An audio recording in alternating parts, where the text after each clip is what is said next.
देवेंद्र फडणवीसांकडून छापा टाकून अटक करण्याचा प्रयत्न केला जातोय असा गंभीर आरोप अनिल देशमुखांनी केलाय। देवेंद्र फडणवीसांनी 4 वर्षांपूर्वीचं प्रकरण उकरून काढलं आणि दिल्लीच्या मदतीनं सीबीआय कडनं गुन्हा दाखल केला असा आरोप अनिल देशमुखांनी केलाय। दरम्यान अनिल देशमुखांवर गृहमंत्री असताना गिरीश महाजनांवर कारवाई करण्यासाठी पोलीस अधिकाऱ्यावर दबाव टाकल्याचा आरोप आहे। फडणवीस अटकेची वाट पाहत असल्याचा आरोपही देशमुखांनी केलाय। तर त्यावेळेचे सर्व पुरावे असून गिरीश महाजनांना आयुष्यात उठवण्याचा प्रयत्न अनिल देशमुखांनी केला होता असा आरोप फडणवीसांनी देशमुखांवर केलाय।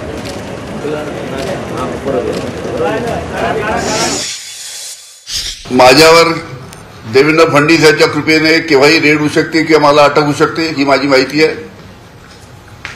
देवेंद्र फडणवीस यांनी महाराष्ट्राचं राजकारण वरच्या लोकांची मदत घेऊन ईडी सीबीआयचा मदत घेऊन कशा पद्धतीने अतिशय खालच्या दर्जावर आणलेला आहे याची आपल्याला कल्पना आहे।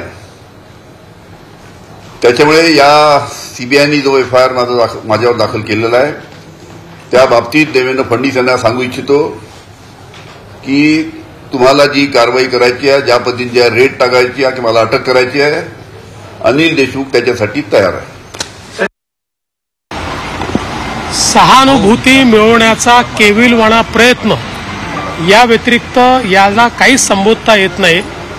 आपल्यालाही माहिती आहे ही केस आमचं सरकार आल्यानंतर आम्ही सीबीआयला दिली होती आणि केस काय आहे तर त्या केसमध्ये स्पष्टपणे एसपी दर्जाच्या अधिकाऱ्यांनी बयान दिलेलं आहे की अनिल देशमुखांनी माझ्यावर दबाव टाकला की गिरीश महाजनांना आरोपी करा, गिरीश महाजनांवर मोका लावण्याचा प्रयत्न केला, गिरीश महाजनांना जीवनातनं उठवण्याचा प्रयत्न केला।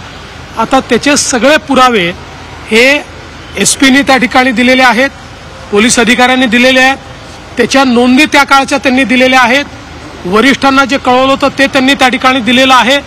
त्यामुळे सीबीआयने ही कारवाई केलेली आहे।